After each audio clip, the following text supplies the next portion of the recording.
AEW might be homeless come 2024 as One Bill Phil continues to haunt their dreams. I hate you.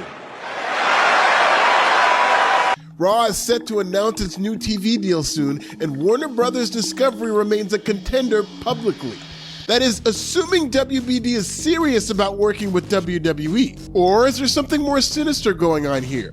Something that nobody seems to be talking about. WWE just settled its potentially disastrous lawsuit with MLW, so they've eliminated the threat of antitrust, for now, and as AEW's product gets weaker by the day, WWE is in position to deliver a knockout blow in what would be the ultimate revenge for CM Punk. And if WWE is able to settle an antitrust lawsuit in the same year where they kill both NWA and AEW, that's straight gangsta shit.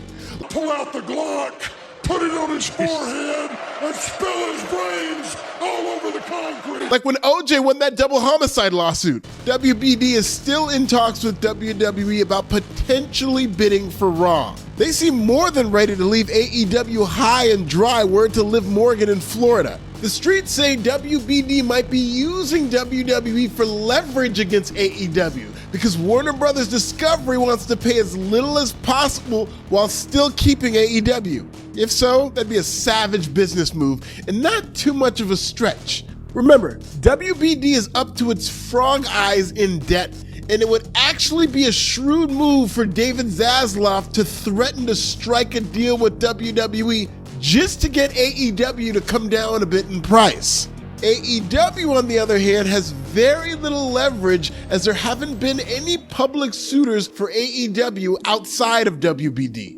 I mean, if Fox thinks WWE is overvalued and they don't want to get out of the wrestling business entirely, perhaps Fox could be a destination for AEW, but that seems like a long shot.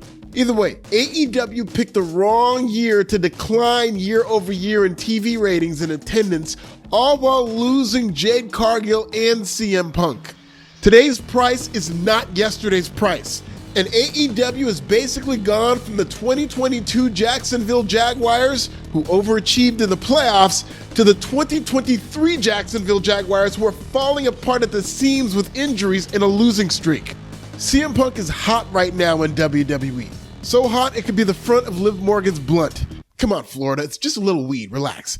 Punk has drawn big ratings and or quarters in each of his first 3 appearances with WWE. WWE is lining up potential opponents for Punk, and Punk's feud with Seth Rollins already feels like the biggest match in the company right now. If Zaslav really does consider CM Punk to be One Bill Phil, then it's no wonder that WBD still seems to be in the race for WWE TV rights.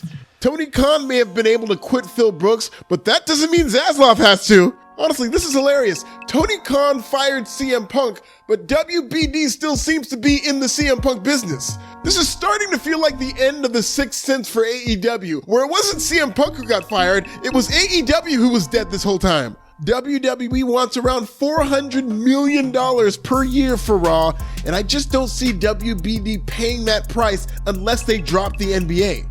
Maybe WWE would come down in price to spite AEW. As ugly as this wrestling war has gotten, I wouldn't be surprised if WWE moved Raw to Wednesdays just because. AEW feels like it's lost its way. Dynamite can barely eclipse 900,000 viewers each week, and WWE's been impossible to cool off, further hurting AEW. First, the Bloodline got hot, but even after they cooled off, then NXT got hot. And once NXT cooled off, CM Punk and Randy Orton entered the group chat. Now Raw and SmackDown have caught more fire than a Liv Morgan pre-roll just in time for WrestleMania season. I don't care how much Tony Khan is worth. If a wrestling company is seen as uncool, that's just what it is, and it is very hard to turn around. Like, once you become MySpace, there is no Instagram in your future. Most of AEW's top stars are either old, injured, or both. And even Sting's retirement tour is in danger of being swallowed up by WrestleMania season hype. It's scary times for AEW, but what if, for the sake of discussion, WBD ends up with both WWE and AEW? Coming off an antitrust lawsuit that went to Discovery, WWE is in no place to ask for an exclusivity clause. If somehow WBD is able to come up with the money to land both WWE and AEW, could we see WWE versus AEW dream matches? No, I doubt it. That's not the toxic solution that this era of wrestling deserves. CM Punk went from a locker room cancer in AEW to moving ratings in WWE, breaking merchandise records, and now he just might mess around and finally headline a WrestleMania.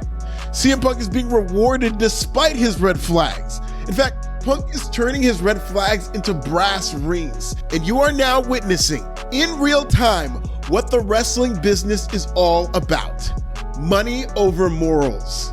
WWE is meticulously creating a pattern to make former AEW stars come off as a bigger deal in WWE. And it's starting to sound like WBD wants to be next. If AEW loses its TV deal, I'm sure it'll come out that Bryan Danielson negotiated AEW's TV deal. Because with no true leadership, AEW blames Bryan Danielson for just about everything else. Remember, WWE is now being run by Hollywood agents, and anybody who's watched Entourage can tell you how much agents love to steal clients the way WWE is absconded with Cody, Phil, and Jade. Sasha Banks hasn't even appeared on AEW television, and WWE's on the verge of stealing her away too. Just to drive home the narrative of WWE's women's division wrestling circles around AEW's, I fully expect AJ Lee in the Royal Rumble. When you're hot, and when you're not, you're AEW. I think WWE sees a perfect time to go for the kill. And I'm not rooting for the death of AEW. And if AEW's persecution complex of a fan base are paranoid that people are praying for their downfall, then they only have themselves to blame. Nobody wants to see a wrestling company crumble, leaving hundreds of talent unemployed. But I don't mind seeing some of these bottom-feeding supermarks cry into their hot pockets as AEW hangs in the balance. By championing some of these AEW NPCs and cronying around with the AEW incel wrestling media, AEW fostered an aesthetic that was so uncool, it became an ecosystem that repelled anything remotely representing a mainstream star. As a result, I don't think Wardlow and Ricky Starks are long for Jacksonville.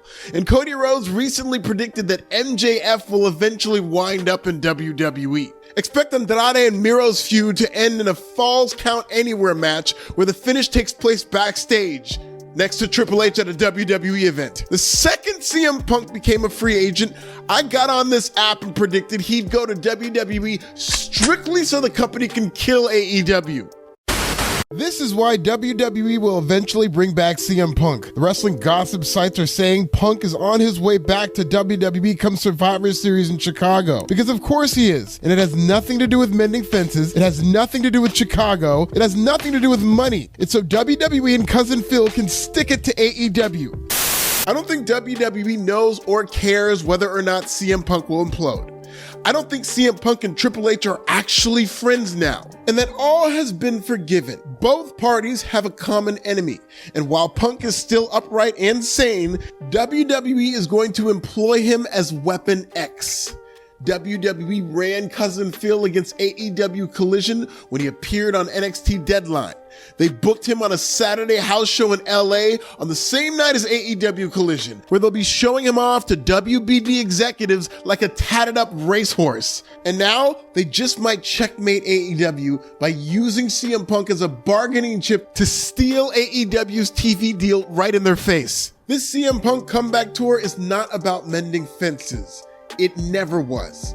It's about tearing down AEW's entire house. Check out this video of the 2023 PWB Awards and subscribe. Will WWE steal AEW from WBD? Would you smoke a spliff with Liv Morgan? Tell me in the comments.